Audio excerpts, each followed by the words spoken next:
Welcome back, everybody. This is part 3 of my IWC collection as of this date. And to the people that commented on the Spitfire video, it was nice to talk to you. I hope that you enjoy this video. Last ones were poorly lit, so I've got a better light source, and incredibly dull to listen to, so I'm going to try and pick up the pace on this one a little bit.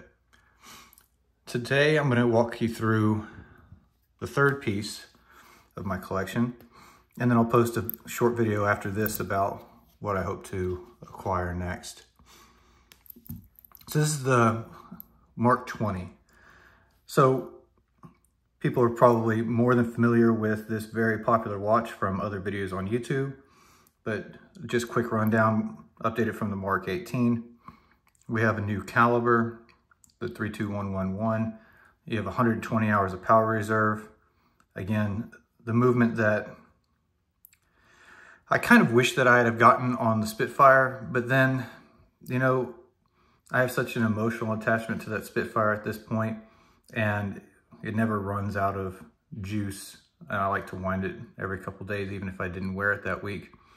And I just don't really have a problem with it. I should be salty about it, but I'm just not. I don't think IWC should be selling it side by side without a little bit better differentiation, but again, it's for you can review that in the last video. But I do love it. So the question that I got from the comments was Spitfire or Mark 20? And the Mark 20, in my opinion, suffers from what I like to call iPhone syndrome. The iPhone is an ultra refined, ultra reliable, ultra perfect, ultra boring piece of kit. It is beautiful to look at. It is great at everything that it does. It is the phone that you want to get in many cases. And the people who don't get it are the ones who simply don't want to conform. And I totally get that. I've owned a lot of Samsung phones, most of the Note series and the Ultras. And I use an iPhone today because it's an iPhone and it lets me do everything that I want to do without thinking about other stuff. This is that watch. If you want something that is a little bit quirky, a little bit standoutish, you know, maybe you reach for something different that day. But if you want something that is just stunning and goes with most everything and is durable and water resistant and has 6 days of power reserve and has just amazing features, then you just pick this up, and it is so good. There are 2 things that I would change about it, and I'll go into that at the very end. So, new power, new caliber with 120-hour power reserve. Excellent indices, a little bit different on the font from the last time. Very legible, like all of the IWCs. That's what attracts me to them, is that you look at your wrist and you know what time it is. Period, end of story. Fits flat to the wrist. I have very thin wrists with a broad, flat, oval shape to the top. And you can see how the lug just curves over the top perfectly. It's only about, I think, 10.5 millimeters. Let's go look at the case real quick. 10.8 millimeters thick. The polishing with the brushing, the polishing along the sides to catch the light. The bracelet catches the light well. The dial is just, it's just perfect. Just perfect. You know, if you were looking between this and, say, the Tudor Black Bay 36 or the, I don't know, 39 or whatever numbers they have for those that have the similar blue dial and a bracelet, and you had the extra $2,000 to spend, I just can't imagine why you wouldn't buy this watch. It has the iron core anti-magnetism, and it goes with anything. And so the best thing about this watch, not the best thing, a great thing about this watch is the quick release strap system. Everyone's been over it 100 times. You can see 1,000 videos on YouTube about it. The ease of adjusting the bracelet size with these little pin pushers, because you'll notice on the ends of the links, there are no drilled holes. Put it back on. Bob's your uncle. Throw it on the wrist. And it's just fantastic. There's really not much to say about it. The adjustability, fantastic.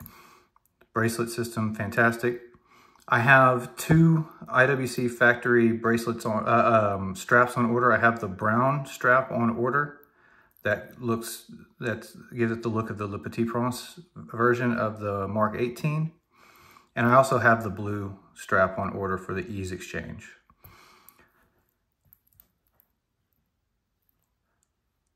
There's not much else to say. Now I'll tell you that, and I'll just do this quick strap swap for you. I'm looking forward to getting the leather. Now this has 100 meters water resistance, and with the ease exchange system, if you want to have it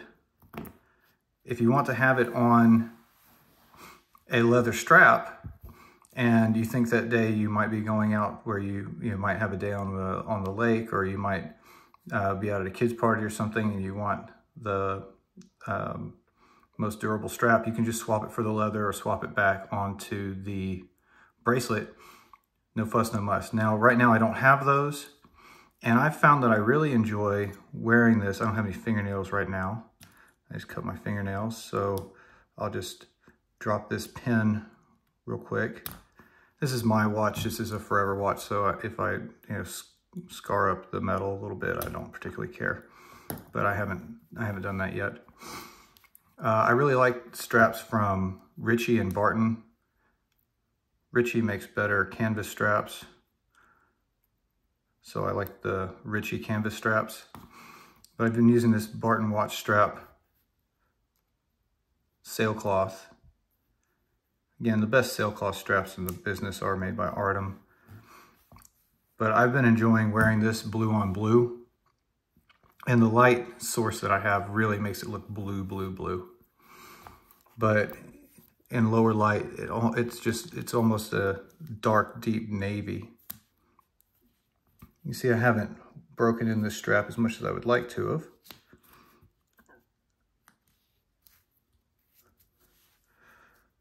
But it gives you a bit of an idea of what it'll look like on the leather when I do get it. And I think that this is just a fantastic way to wear this watch. Ultra comfortable. Bracelet itself, very comfortable too. So I'll drop this off and I'll put the pins back on. I know it doesn't make for very good entertainment.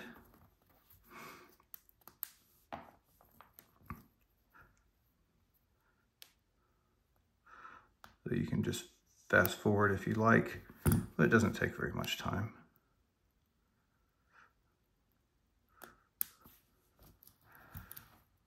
Make sure I put it, I always get the wrong side. I did it again. I probably had it right, and I probably just flipped it wrong. Self-doubt, crushing self-doubt. Dink, in, bracelet on. Make sure that it's clicked all the way down because my wrist is smaller in the morning. And then back on the bracelet, and it goes with everything. The white dial with the black strap would look amazing as well. I thought really hard about that one. The black dial that has the white dial's flat, whereas this one and the black and the green have the light reflection. It's just a perfect watch, except for two things. One, if I were designing the Mark 22, because I seem to skip 2 numbers, I would give it 2 or 3 more millimeters of the quick adjust. Not a deal breaker, not a problem, but I would give it just 2 or 3 more millimeters of the quick adjust, because it can be a little bit in between the few millimeters of having the link out versus if you take a link out and you put it to the largest setting, maybe you're a little bit in between that. So you add a link back and you put it on the smallest setting, maybe you're a little in between that. So 1 or 2 more millimeters would be nice, but again, it goes away very quickly. It's far better than any other system that I've used. And number 2, look at how the downturned lugs don't line up just perfectly with the way the bracelet is. Now, the designers at IWC are absolute pros. This did not escape them. This has to be by design. Has to be. But is it the way that I would have designed it? Would I have flared this lug out just a hair more to overlap with this first lug? Yes. Does it matter to me? No. It does not. It's just so beautiful.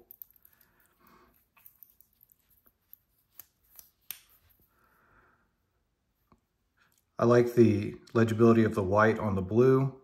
I love the way the silver reflects. I love the comfort of the strap.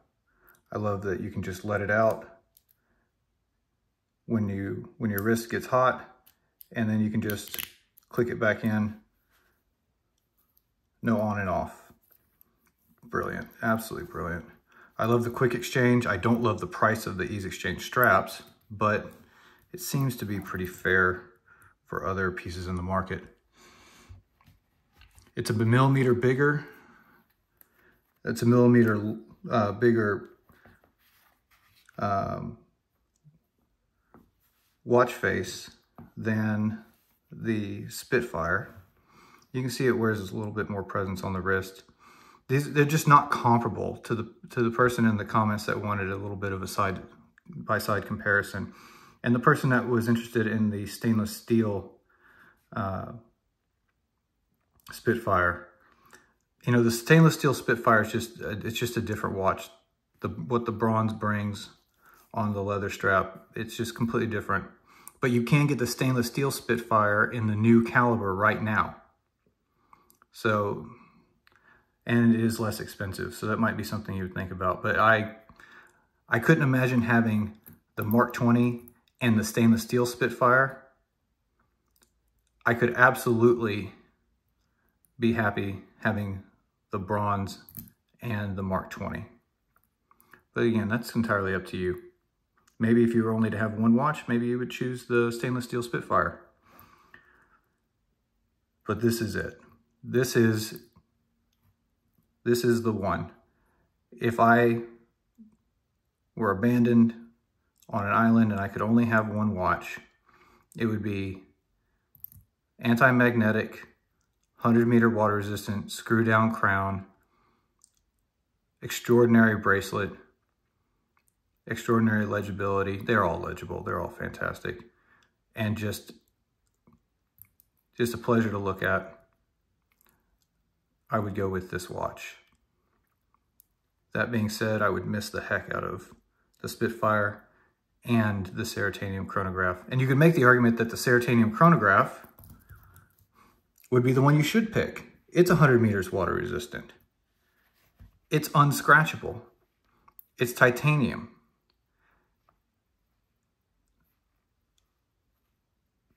You could make the argument that this would be the one that you would pick. You couldn't go wrong. You couldn't go wrong with it. And if it's a t-shirt and jeans with a leather belt day, man, the Spitfire, especially with the way that the gold hands are. But anyways, this is about the Mark 20.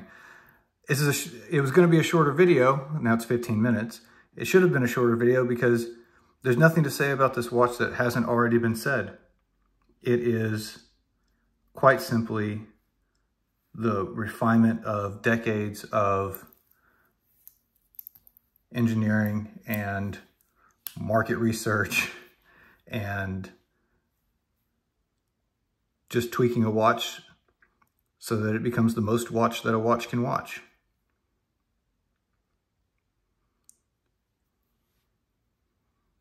So I hope everybody enjoyed this. If there's something that I left off, you can put a message in the comments. I'll be happy to answer it if I check back on it. And I'll post a quick side-by-side of the three at the end in another quick little video that I'll shoot right now. And I'll talk about where I want to go next. Maybe I'll need the computer for that. So it's going to be a shaky video because I don't know how to splice video into video. Okay.